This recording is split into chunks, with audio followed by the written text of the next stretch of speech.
Olá! Com o envelhecimento populacional, o risco de quedas e, portanto, de fraturas acaba se tornando cada vez maior. Hoje eu trouxe aqui para conversar com a gente no estúdio do Faz Muito Bem uma médica especialista que vai nos ajudar a esclarecer os cuidados que a gente pode tomar no dia a dia, dentro da própria casa, para evitar justamente esse tipo de acidente e as complicações desse tipo de acidente que pode inclusive levar à morte. Eu trouxe aqui no estúdio, quero apresentar para vocês a doutora Pérola Grimberg-Plappler. Ela é diretora da Medicina Física do Instituto de Ortopedia e Traumatologia, ligado à Faculdade de Medicina da Universidade de São Paulo. Olá, doutora, um prazer tê-la aqui. O prazer é todo meu, Lina, muito obrigada pelo convite.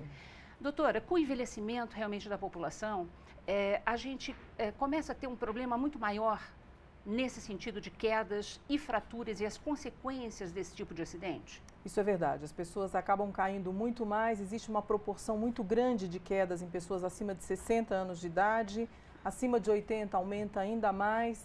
O grande problema é que as pessoas que caem acabam não relatando isso para os seus familiares, então você detecta muito tardiamente essa quantidade de quedas que essas pessoas apresentam. Eles têm medo de contar para os familiares e levarem bronca, porque a família vai falar, poxa, mas não presta atenção, vive caindo. Então, por medo, eles não contam. E a gente só fica sabendo realmente que essas pessoas caíram quando ocorre algum acidente grave, quando elas se quebram ou quando batem a cabeça.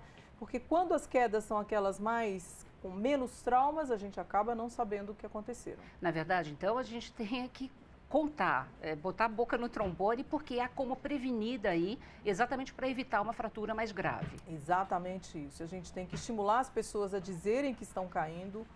Enquanto elas não caem de forma muito grave, a gente ainda tem o que fazer. Então, a gente tem que estimular e dizer para a família que, olha, não é culpa do idoso que ele está caindo. Então, ele começa a ter diminuição de força, a musculatura fica muito mais frágil. E fica mais frágil que esse é um processo do próprio envelhecimento. Então, assim. Existe uma coisa chamada sarcopenia. Essa sarcopenia, ela é exatamente o enfraquecimento da musculatura, a musculatura vai ficando mais atrofiada e com muito menos força. Isso é um processo natural. Quanto menos atividade física as pessoas fazem, mais chances dessa sarcopenia se desenvolver. Então, esse é um grande problema e as pessoas caem por isso. E caem muito também, Lina, porque não enxergam direito. Então, o idoso começa a ter deficiência visual, deficiência auditiva, muitas vezes a audição também ajuda as pessoas a não caírem. E nesse momento em que elas têm essas deficiências, elas não enxergando direito, acabam tropeçando dentro de casa, com a fraqueza da musculatura, elas têm menos defesa.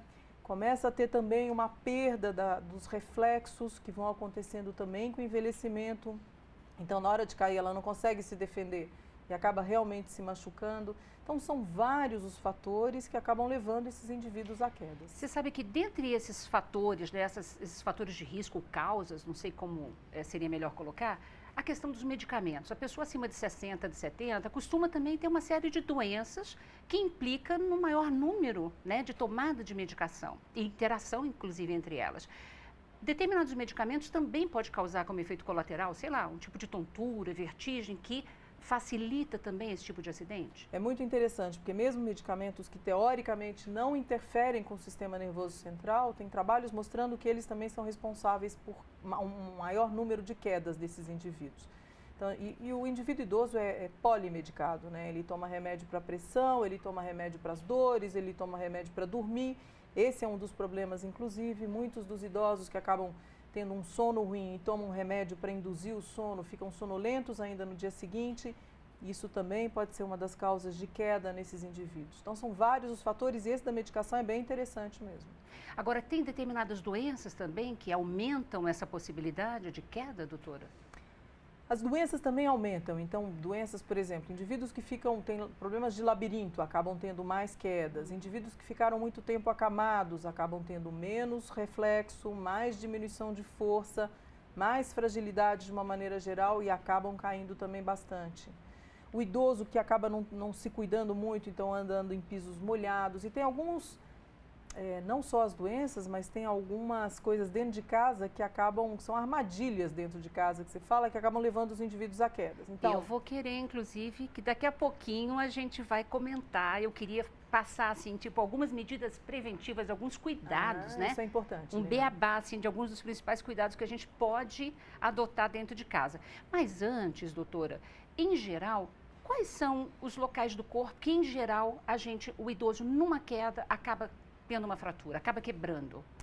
O idoso tem vários tipos de queda. Então, por exemplo, se ele escorregou, se ele estava andando em mais velocidade e acabou tropeçando em alguma coisa e se foi projetado para frente, ele pode quebrar o punho. As quedas do quadril, em geral, acontecem quando o indivíduo desaba sobre o seu quadril. Então, são os indivíduos que estão numa marcha mais lenta e que ou falhou o joelho, ou teve uma dor aguda, ou tropeçou em alguma coisa e ele acaba caindo, ele acaba quebrando o quadril. Se ele tem uma síncope e ele perde o sentido, ele pode cair batendo o rosto no chão. Essa, inclusive, é uma das maneiras de identificar qual é a causa da queda dele. Então, indivíduos que têm alterações cardíacas e que muitas vezes acabam tendo que colocar um marca-passo para evitar que isso aconteça, quando eles caem, eles perdem a consciência rapidamente, momentaneamente, e batem o rosto no chão. Pode bater a cabeça? Pode bater a cabeça. Nossa. Aí, então, eles podem ter fraturas em punho, que são as fraturas mais típicas da osteoporose. E quando a gente cai, automaticamente, o primeiro reflexo é a gente tentar se você estiver consciente. Se você não estiver consciente, se você tiver esse drop attack, que a gente chama, que é um problema mais cardíaco, você não consegue se defender, então você abate o rosto. Entendi. Então, são as várias maneiras de identificar o que está fazendo esse indivíduo cair e quebrar. E as fraturas são muito ligadas às fragilidades da osteoporose. Então, são as fraturas que acontecem em ombro, que acontecem no quadril, que acontecem no punho, por exemplo. As fraturas em que o indivíduo cai sentado são fraturas em que pode ter uma fratura da coluna, porque ele acaba tendo um achatamento da coluna. E pode, inclusive, ocasionar a pessoa ficar em cadeira de rodas, não conseguir mais voltar a andar? É difícil, viu, que isso aconteça no indivíduo idoso, que ele caia e não consiga mais andar. A não sei que a fratura foi grave e ele tem outras complicações da consolidação dessa fratura, então, mas não pela fratura em si.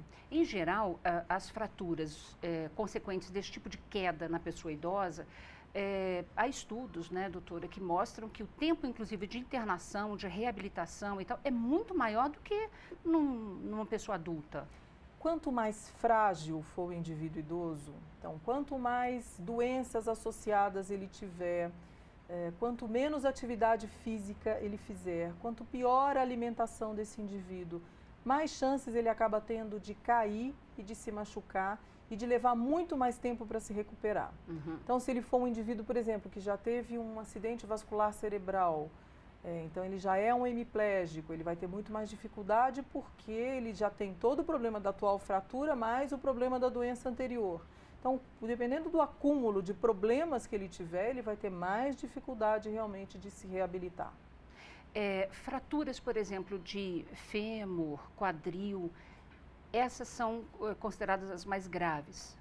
Tipo, que consequência pode acontecer numa fratura desse tipo para essa pessoa ao sair do hospital e voltar para o seu ambiente? A fratura de quadril, ela é uma fratura que na maior parte das vezes é cirúrgica. Então você tem todas as complicações de uma cirurgia.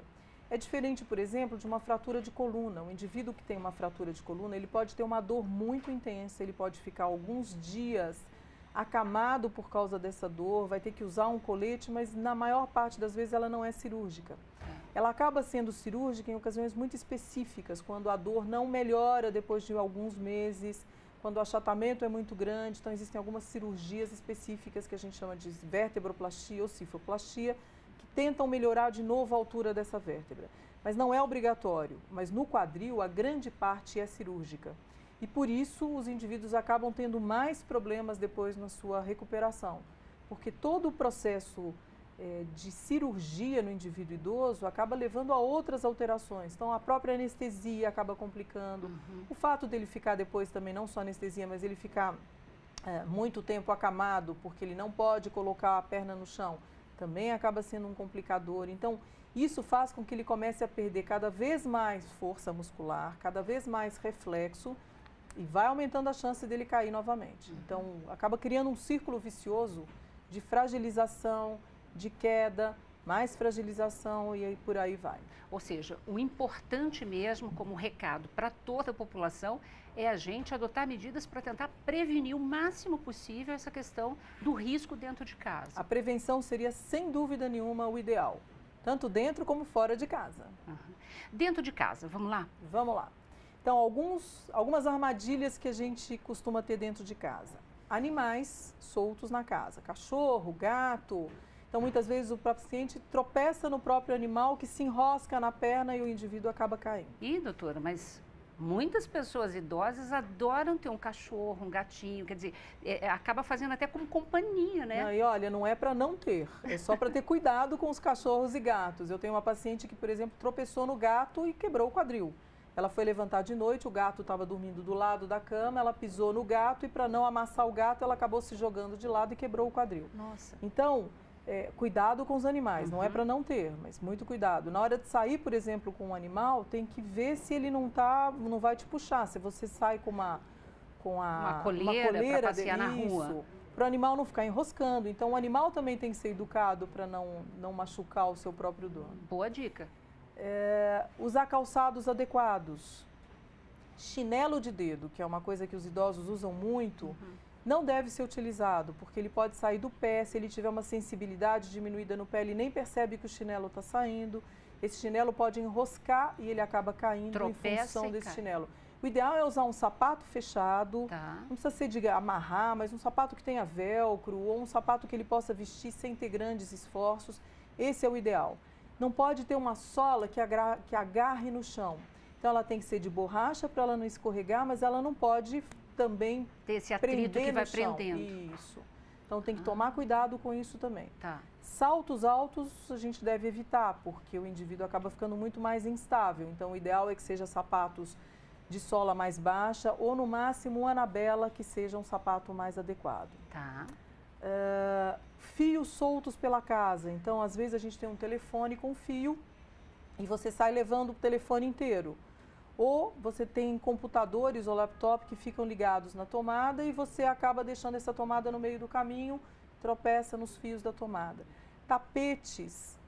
É muito comum do idoso não ter mais força suficiente para levantar a ponta do pé. Então ele anda arrastando o pé e ele enfia o pé debaixo do tapete e acaba caindo em função disso. Então, muito cuidado com os tapetes também. Muitas tapetes pessoas pequenos também... que escorregam.